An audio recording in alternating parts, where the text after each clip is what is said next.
Govinda Gopala. Hello my dear friends, आप लोगों का बहुत बहुत स्वागत है फिर से बालाजी इंडियन कोडर्स में। और जैसा कि हम पिछली क्लास में शुरू किया है हमने C#.net, तो हम अभी पढ़ रहे हैं थोड़ा सा इंट्रोडक्शन .NET के बारे में। इंट्रोडक्शन क्या मतलब उसको हम थोड़ा सा बताएंगे, .NET का है क्या फ्रेमवर्क हम उसको बताएंगे। पिछली क्लास में हमने सॉफ्टवेयर को समझाया था कि सॉफ्टवेयर होता क्या है, कैसे क्या चीज़ होता है उसमें और कौन कैसे काम करता है इसमें। अब हम थोड़ा सा इसको .NET के बारे में पढ़ेंगे। तो .NET है क्या, ठीक है ना। तो हम लिखते हैं क्या,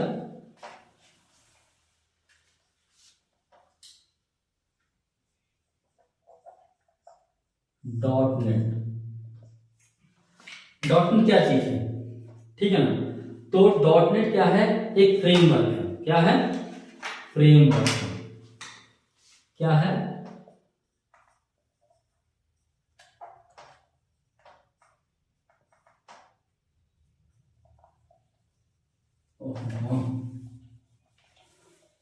तो क्या है,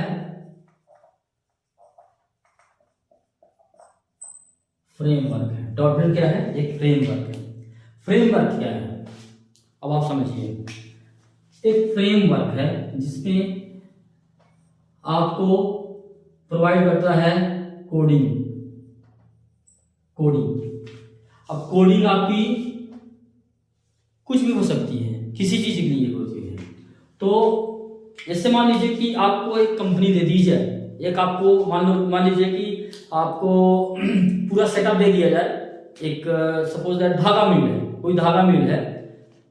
तो मैं धागा मिल इसलिए बता रहा हूँ कि मेरे को थोड़ा सा उसका एक्सपीरियंस है, इसलिए मैं बता रहा हूँ कि धागा मिल है आपके सामने और वो सब मशीन लगी हुई है, सब कुछ लगा हुआ है। अब आपको क्या करना है, केवल रॉ मटेरियल मंगाना है, लेना है और मशीन में प्रोसेस कर देना है और उसमें जो है तो आपको धागा बन जाए।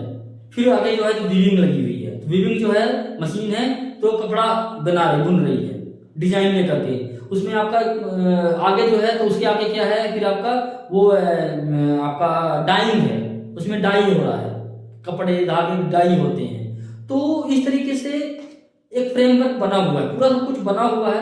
अब आपको क्या करना है, एक फ्रेमवर्क बना हुआ है इसमें, मान लो कि ये फ्रेमवर्क है, इसमें आप बना हुआ है, ये स्टेप बाय स्टेप बने हुए हैं इस तरीके से चलने के लिए, ठीक है ना, प्रोसेस के लिए। अब आपको क्या करना है, कोडिंग कर देना है इसमें। कोडिंग करना है, मतलब मान लीजिए कि कोडिंग करना है या जो भी है कंपनी का, तो इसमें स्टेप 1 में आ गए, फिर 2 आ गए, 3 आ गए, 4 आ गए। ये जो है आपका धीरे धीरे सभी कुछ एक एक प्रोसेस करता हुआ और फिनिश हो जाएगा। यहाँ पे एक सॉफ्टवेयर एक आउटपुट दे देगा, आउटपुट निकाल देगा यहाँ पे आउटपुट, ठीक है ना। अब मैं ये क्यों कह रहा हूं, क्यों कहता हूं, क्योंकि यहाँ पे जैसे हम कोड करते हैं, आपने कोड में लिखा फ्लोट या हाँ आपने सपोज दैट इंटीजर लिखा, इंट लिखा। ये हमें पता है कि इंटीजर के लिए यूज होता है इंट, पर ये मशीन है, मशीन को कैसे समझ में आएगी चीजों को। तो आपने इंट लिखा है यहाँ पे, ठीक है ना। अब मशीन कैसे समझे, वो सारा का सारा फ्रेमवर्क ये बना के देता है। समझेगा कैसे, वो उसको कैसे समझना है और इंटीजर को मशीन तक ले जाने में कैसे बनाना है, पहुंचाना कैसे है, वहां से आउटपुट कैसे लेके आना है, ये फ्रेमवर्क काम करता है। फ्रेमवर्क का मतलब क्या है कि कंपाइलर से इंटरेक्ट करवाने से और पूरे उसके आउटपुट को इंटरेक्ट करवा करके अपने मशीन तक लेके आने में, डेवलपर तक लेके आने में या आउटपुट लेके आने में जो भी उसको मेहनत लगती है वो काम करता है फ्रेमवर्क। मतलब आप जैसे मान लीजिए कि आप लाइसेंस बनवाने जाते हैं, ठीक है। अब आपने लाइसेंस बनवाया, आपने एक जो आप कई होते हैं एजेंट्स होते हैं बनवाने वाले, उनको आपने पकड़ लिया। तो उनको बोला कि भैया आप ये ले लो, कुछ पैसे ले लो और बनवा कर दे दो आप सारे के सारे, हमारा डॉक्यूमेंट ये है। तो आपने ये डॉक्यूमेंट, आपका ये एजेंट है, क्या है, एजेंट है, ये एजेंट है। अब इसकी यहाँ पे पूरी सेटिंग है, सब कुछ सेटिंग्स है, सब कुछ इसका सेटिंग है। वो जाएगा, आप बाबू से मिलेगा, काम करवाएगा, बोलेगा, जो भी पैसा देने लेना है उसके बीच में चलता है वो दे देगा और काम करवा लेगा। अगर वही काम हम करें तो हमारे लिए बहुत काम कठिन हो जाएगा। हम सी शार्प को डायरेक्ट कोडिंग भी कर सकते हैं, लेकिन दिक्कत ये है कि हमारे लिए बहुत प्रॉब्लमेटिक हो जाती है चीज़ें, तो इसलिए हम डायरेक्ट ना करके हम फ्रेमवर्क का यूज़ करते हैं, एजेंट का यूज़ करते हैं। ये एक एजेंट है एक तरीके से। और हम दे दिए यहाँ पे कोडिंग मतलब डॉक्यूमेंट, हमने अपना सारा का सारा डॉक्यूमेंट दे दिया। एजेंट ने सबसे मिलकर के स्टेप बाय स्टेप काम करवा दिया, सबको सब चीज़ों को करवा दिया और आउटपुट दे दिया हमें लाइसेंस निकलवा करके। तो ये फ्रेमवर्क है। इस फ्रेमवर्क में फ्रेमवर्क का यूज करते हैं हम, डॉट नेट फ्रेमवर्क का। इसमें जो है तो होता क्या क्या चीजें हैं, तो क्या क्या होती हैं इसमें, जैसे इसमें होती हैं लैंग्वेजेस में जैसे सी शार्प है, वीबी है, विजुअल बेसिक, वीबी मतलब विजुअल बेसिक, जे शार्प है और मैनी मोर, कई लैंग्वेजेस हैं, बहुत सी लैंग्वेजेस को डॉट नेट फ्रेमवर्क सपोर्ट करता है। हम उसमें से केवल अभी दो चीजों को देखेंगे जनरली, सी शार्प और वीबी डॉट नेट को पढ़ेंगे, हम बाकी और को नहीं पढ़ेंगे, क्योंकि एक ही लैंग्वेज काफी होता है समझने के लिए। फिर तो बाकी आपका जब आप अंडरस्टैंड कर लेते हैं, समझ लेते हैं, तो आपको फिर आने लगती हैं चीजें, फिर आप अपने से रिसर्च करके देख करके बना सकते हैं। तो सी शार्प हो गया, जैसे लैंग्वेजेस कई हो गए, ठीक है ना।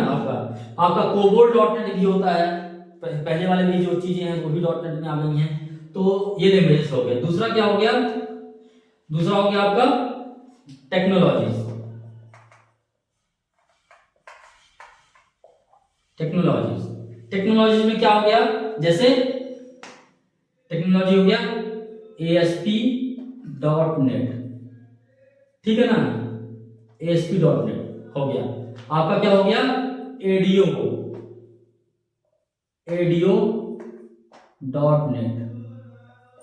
ठीक है ना। अब आपका जो है तो आपका ASP.NET, ADO.NET दोनों हो गए। अब ASP.NET क्या करता है, ये वेब एप्लीकेशन के लिए यूज होता है ASP.NET, ठीक है ना। इसमें जो है तो आपका वेब एप्लीकेशन डेवलप होता है यूजिंग करके।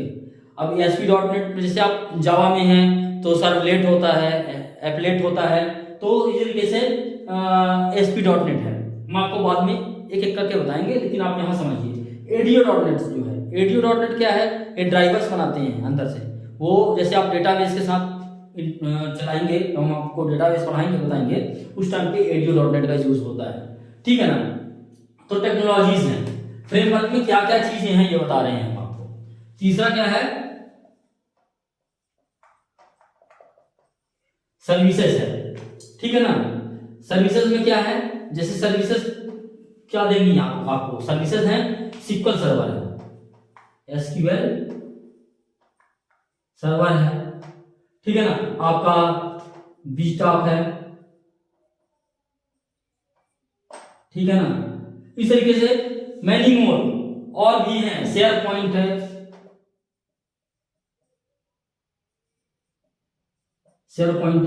इस तरीके से आपके जो हैं तो कई लैंग्वेजेस, कई सर्विसेज और देती हैं। ये केवल फेमस चीजें जो हैं, फेमस है उनको बता रहा हूं केवल मैं, और भी कुछ हैं, लेकिन 3 चीजें रहती हैं। डॉट नेट फ्रेमवर्क 3 चीजों को रखता है, पहला, दूसरा, तीसरा। लैंग्वेजेस, कलेक्शन ऑफ लैंग्वेजेस, उसके कंपाइलर वो रखा हुआ है उसने। टेक्नोलॉजीज, हम टेक्नोलॉजी के ऊपर डेवलप करते हैं, उस टेक्नोलॉजी का यूज करके इसके लाइब्रेरीज हैं हमारे पास दिए हुए हैं फ्रेमवर्क में। और सर्विसेज, उन सर्विसेज को यूज करना है, जो सर्विसेज जो मतलब आपने सर्विसेज बना दिया, तो मतलब आपका ये एजेंट है, एक एजेंट फ्रेमवर्क है। ये फ्रेमवर्क जो है तो एजेंट 1 बना दिया, ये फ्रेमवर्क एजेंट जो है तो एजेंट आया, और बाबू एक क्लर्क है तो उस क्लर्क के पास आया, फॉर्म जमा कर दिया, तो लैंग्वेजेस लगा करके उसने बना दिया। फिर टेक्नोलॉजी का आगे गया लेकर के उसको टेक्नोलॉजी में ढाल दिया, और उसके बाद जो है तो डाटा निकालने के लिए सर्विसेज बना दिया। तो इस तरीके से एजेंट के पास जो है तो ये पूरी की पूरी फंक्शनैलिटी है। तो फ्रेमवर्क के पास ये 3 चीजें हैं, लैंग्वेज, टेक्नोलॉजीज और सर्विसेज। अब हम इनका यूज करके करते क्या है, बनाते क्या है बेसिकली, तो हम इनका यूज करके क्या बनाते हैं, एप्लीकेशन, ठीक है। तो हम क्या बनाते हैं,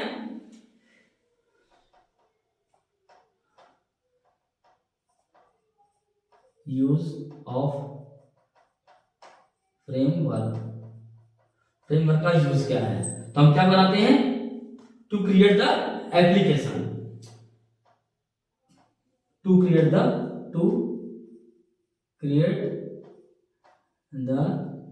एप्लीकेशन, सॉफ्टवेयर एप्लीकेशन, इस तरीके से लिख सकते हैं, software application use this framework. तो एप्लीकेशन हम बनाते हैं, फ्रेमवर्क का यूज करके हम क्या बनाते हैं, एप्लीकेशन। अब आप समझिए एप्लीकेशन क्या होता है। अब यहां से आपकी स्टार्ट होती है, मतलब ये कह सकते हो कि आप ये समझना शुरू करेंगे आप अब सॉफ्टवेयर कितने तरीके के बनते हैं, होते हैं, तो एप्लीकेशन कितने तरीके के होते हैं, ठीक है। तो अब आप जो है तो फ्रेमवर्क का यूज करके आप क्या बनाते हैं, एप्लीकेशन, ठीक है ना। तो एप्लीकेशन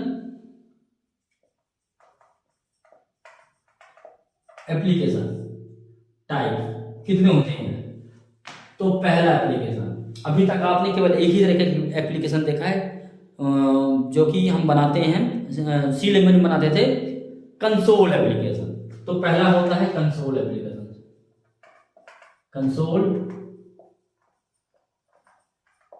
एप्लीकेशन, ठीक है ना। कंसोल एप्लीकेशन क्या है, आपको ध्यान होगा हम जब रन करते हैं उसको तो बहुत ज्यादा यूआई अच्छा नहीं होता है, एक काला कलर का यूज ओपन होता है, यहाँ पे ब्लैक कलर का है ना, और यहाँ पे लिखा होता है जो हमारा इनपुट या आउटपुट है, काले कलर का, हमें पता नहीं चलता। जनरली ये कंसोल एप्लीकेशन आप वायर फ्रेम कंप्यूटर्स में होते हैं, बनाए जाते हैं, लेकिन जब अब आज का जो समय है, पहले के समय में बनते थे कंसोल एप्लीकेशन, लेकिन आज के समय में कोई पसंद नहीं करता है, अब बनते हैं desktop application, web application, mobile application, तो ये बनते हैं। तो ये कंसोल एप्लीकेशन है, आपने बना लिया है, देख लिया है। दूसरा है डेस्कटॉप एप्लीकेशन। अब डेस्कटॉप एप्लीकेशन क्या है, डेस्कटॉप एप्लीकेशन मतलब जो आपका कंप्यूटर है उसमें यूआई के साथ एक डेस्कटॉप, मतलब विंडोज ने जब लॉन्च किया था अपना सॉफ्टवेयर सबसे पहले, विंडोज ऑपरेटिंग सिस्टम, तो उसने यूआई दिया था। पहले क्या होता था, पहले जब कंप्यूटर चलते थे, मुझे याद है जब मैं 9th क्लास में था तो मेरे को पहली बार कंप्यूटर देखने को मिला था, फर्स्ट टाइम। तो उस टाइम पे हमने क्या किया था कि लैपटॉप एक कंप्यूटर होता था और उस कंप्यूटर में ना फ्लॉपी ड्राइव लगाते थे, तो ऑपरेटिंग सिस्टम हमारे पास डॉस होता था, डॉस ऑपरेटिंग सिस्टम, ठीक है ना। तो डॉस ऑपरेटिंग सिस्टम में क्या करते थे हम कि फ्लॉपी में डला होता था ऑपरेटिंग सिस्टम, हम उसमें लगाते थे सीपीयू में, और फिर वो कमांड से चलता था, तो इस तरीके से वो ज़्यादा क्रिटिकल होता था, आप यूआई नहीं मिलता था हमें ना, कमांड बहुत याद करने पड़ते थे, बहुत कमांड। पर जब विंडोज आया ना फर्स्ट टाइम पे और लॉन्च हुआ यूआई के साथ, तो विंडोज 95 फर्स्ट टाइम आया था, 1995 में आया था। तो 95 में विंडोज डेस्कटॉप यूआई के साथ आया था।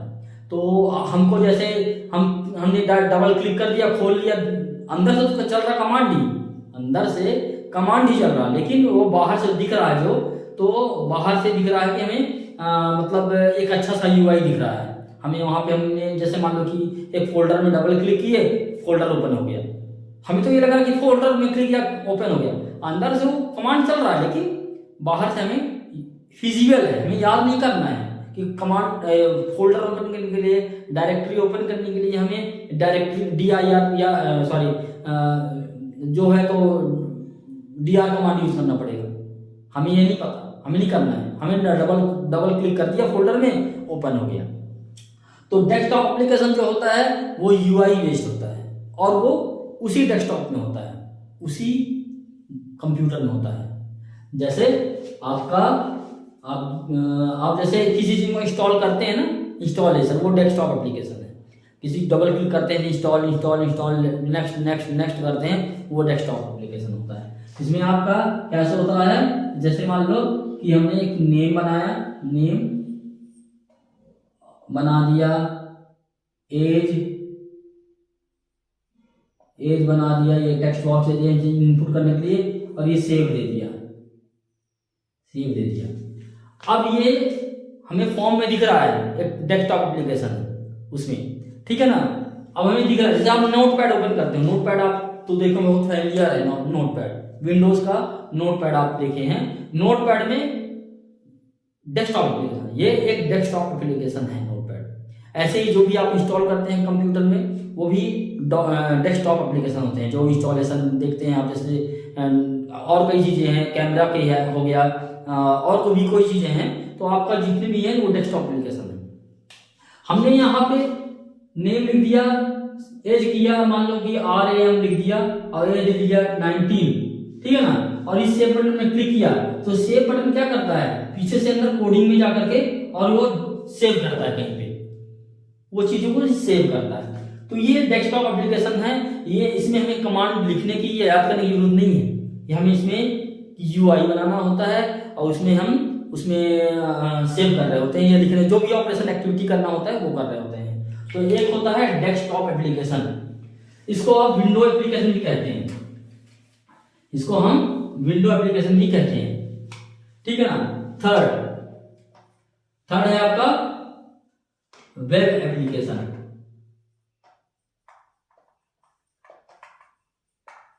वेब एप्लीकेशन आप तो उसको अच्छी तरीके से जानते हैं, इसमें आप वेब डेवलपमेंट करते हैं, इसको आप बनाते हैं, जैसे मान लीजिए कोई पोर्टल बना दिया आपने, जैसे यूट्यूब है या फेसबुक है, ट्विटर है, इंस्टाग्राम है, लिंक्डइन है ना, जितने भी सॉफ्टवेयर बने आप ब्राउजर में ओपन करते हैं वो सारे सारे वेब एप्लीकेशन है, सारा का सारा वेब एप्लीकेशन ब्राउजर में खुलता है, it's open in the browser only, ठीक है ना, ये ब्राउजर में ओपन होता है।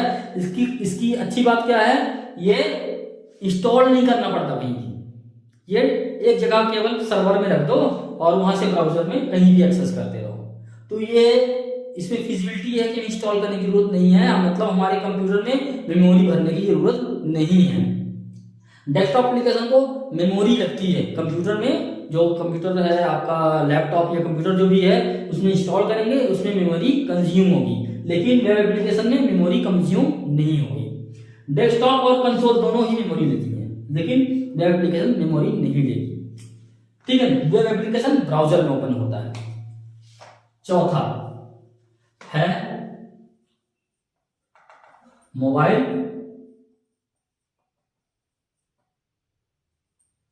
एप्लीकेशन। फोर्थ, मोबाइल एप्लीकेशन क्या है? मोबाइल एप्लीकेशन है क्या बेसिकली कि इसमें हमने मोबाइल में बनाना है, जैसे एंड्रॉयड का है, एप्पल का है ना, तो हमारे जितने भी मोबाइल्स हैं जो 2 OS लेते हैं, और भी कोई और OS हैं, माइक्रोसॉफ्ट के भी OS हैं, तो उनका भी बनाया गया है। तो मोबाइल एप्लीकेशन उनमें मोबाइल में खुलता है, बेसिकली मोबाइल में खुलने वाला एप्लीकेशन मोबाइल एप्लीकेशन होता है, ठीक है ना। तो उसमें आप मोबाइल में बनाते हैं अलग अलग लैंग्वेजेस का यूज करके, तो ये जो है .NET फ्रेमवर्क ये एप्लीकेशन को बनाने का हेल्प करता है, बनाने में हेल्प करता है, बना सकते हैं। इस फ्रेमवर्क के अंदर हम ये चीजें बना सकते हैं। जैसे एक कंपनी है, धागा मिल की कंपनी है, तो उस कंपनी में आप धागा बना सकते हैं, वीविंग कर सकते हैं, कपड़ा बना सकते हैं, है ना। तो वैसा ही यहाँ पे भी है कि एक .NET फ्रेमवर्क है, उस .NET फ्रेमवर्क का यूज करके आप कंसोल एप्लीकेशन बना सकते हैं, डेस्कटॉप एप्लीकेशन बना सकते हैं, वेब एप्लीकेशन बना सकते हैं, और मोबाइल एप्लीकेशन बना सकते हैं। मोबाइल एप्लीकेशन जैसे आप उसका आप यूज कर सकते हैं, मेरे को नाम नहीं याद आ रहा है उसका, क्या नाम है, Xamarin का, ठीक है ना, वो उनका यूज करके बना सकते हैं, और कई चीजें हैं तो उनका यूज करके बना सकते हैं। बट हम जो है जनरली डेस्कटॉप और वेब एप्लीकेशन के लिए .NET फ्रेमवर्क यूज करते हैं। अदरवाइज हमें मोबाइल बनाना है तो फ्लैटर है, और एंड्रॉयड का खुद ही एंड्रॉयड स्टूडियो है, एप्पल का है तो आईफोन के लिए जो है तो अलग से स्टूडियो है उसका, तो उसमें भी बना सकते हैं, लेकिन फ्लैटर में हम दोनों एक साथ बना सकते हैं। तो इस तरीके से आपका जो है तो पूरा ये .NET फ्रेमवर्क में एप्लीकेशन इस तरीके से हम बना सकते हैं। अब जो है तो हमें करना क्या है, हमें देखना है थोड़ा सा मैं और जो है तो बताना चाहूंगा, ये जो है डॉट नेट जो है तो ये क्यों लाया गया? तो डॉट नेट के पहले ना जावा बना था। जावा आपने इस नाम सुना होगा, बहुत फेमस था एक टाइम पे, बहुत ज्यादा यूज होता था इसका। और डॉट नेट इसके बाद बना था, 5 साल बाद। ये माइक्रोसॉफ्ट डॉट नेट जो है,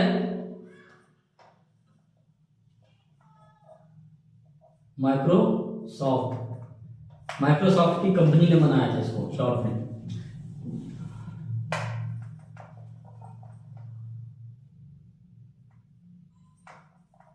माइक्रोसॉफ्ट की कंपनी ने बनाया था डॉट नेट को। तो उसके पहले क्या बना था? सन सिस्टम ने आप जावा बनाया था। और माइक्रोसॉफ्ट ने क्या बनाया? ये 5 साल पहले बना था, ये चीज ये पहले बना था, 5 ईयर जावा। फिर जावा का ज्यादा यूज होने लगा और माइक्रोसॉफ्ट का कम यूज होने लगा, क्योंकि ये प्लेटफॉर्म इंडिपेंडेंट था और साथ ही साथ प्योर उप्स के कंसेप्ट इसमें यूज होते थे। तो डॉट नेट ने क्या किया, इसमें जेवीएम होता है, जैसे हम बताएंगे बाद में जेवीएम क्या चीज होता है, मशीन में काम करने के लिए। जैसे फ्रेमवर्क, डॉट नेट फ्रेमवर्क होता है, फ्रेमवर्क बनाता है, वैसे जेवीएम बनाता है फ्रेमवर्क। तो डॉट नेट जो माइक्रोसॉफ्ट ने देखा कि ये ज़्यादा मार्केट में आ रहा, हमारा वैल्यू कम हो रहा, तो उन्होंने अपना अपडेट किया और डॉट नेट फ्रेमवर्क बनाया। तो ये माइक्रोसॉफ्ट ने बनाया, ये 5 साल बाद आया। लेकिन ये जब आया है तो ये कंप्लीट ज़्यादा किया, जावा को ना बहुत कंप्लीट किया इसने, जावा को बहुत ज़्यादा कंप्लीट किया इसने। और आज के डेट में डॉट नेट लगभग 60% यूज हो रहा है ऑल ओवर द वर्ल्ड, और जावा 40% ही यूज हो रहा है। आज के 10 साल पहले जो है तो जावा 90% यूज होता था, और डॉट नेट केवल जो है तो 5 to 10% यूज होता था डॉट नेट, क्योंकि स्टार्ट हुआ था। फिर उसके बाद जो है तो डॉट नेट ने अब काफ़ी ज़्यादा और चीज़ें लॉन्च कर दिया था, ज़्यादा चीज़ें दी।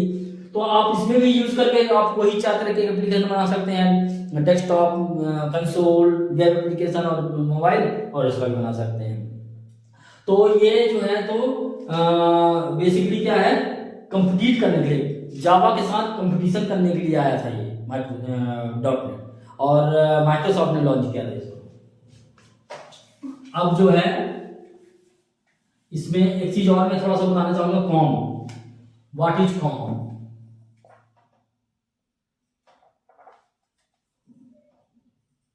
व्हाट इज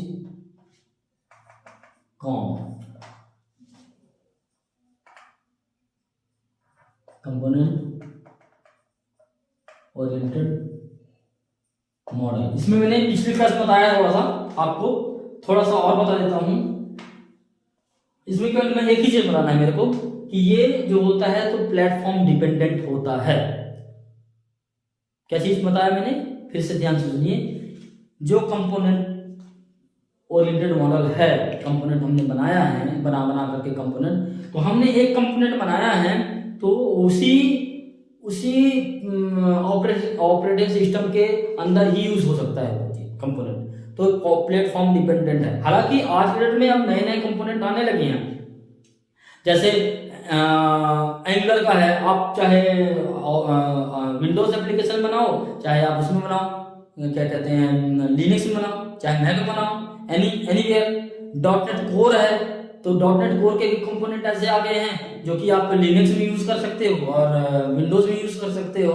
तो इस तरीके से अब हालांकि आने लगे हैं, लेकिन ये प्लेटफॉर्म डिपेंडेंट होता था पहले। अब कुछ कंपोनेंट ऐसे आ गए हैं जो प्लेटफॉर्म इंडिपेंडेंट होते हैं। इसमें क्या है, जैसे मान लो एग्जांपल, हमने विंडोज में बनाया है, ठीक है ना। तो सोर्स कोड जो है तो कंपाइल्ड होगा, उसके बाद क्या होगा, एग्जीक्यूशन ऑन द मशीन,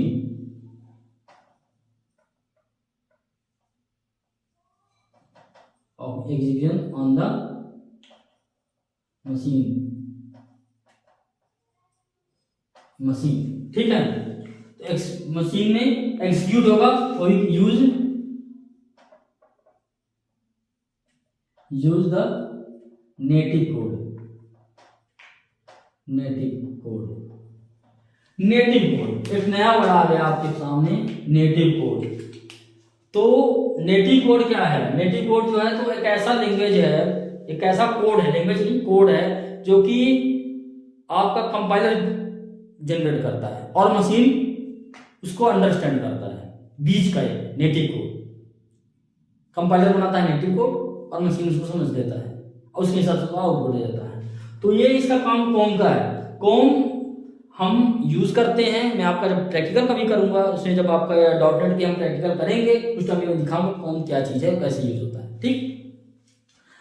तो गाइस हमने यहाँ तक सब कुछ देख लिया है, प्लेटफॉर्म और ये सब कुछ देख करके अब हम जो है तो नेक्स्ट क्लास में मिलते हैं। और नेक्स्ट क्लास में हमने पढ़ना है क्या, प्लेटफॉर्म के बारे में थोड़ा पढ़ना है। .NET प्लेटफॉर्म के बारे में पढ़ेंगे, एक एक उसके हम वो देखेंगे, अच्छाइयाँ और बुराइयाँ देखेंगे, उसकी प्रोज एंड कॉन्स कहते हैं उसकी। तो हम गाइस नेक्स्ट क्लास में मिलते हैं, तब तक के लिए थैंक यू।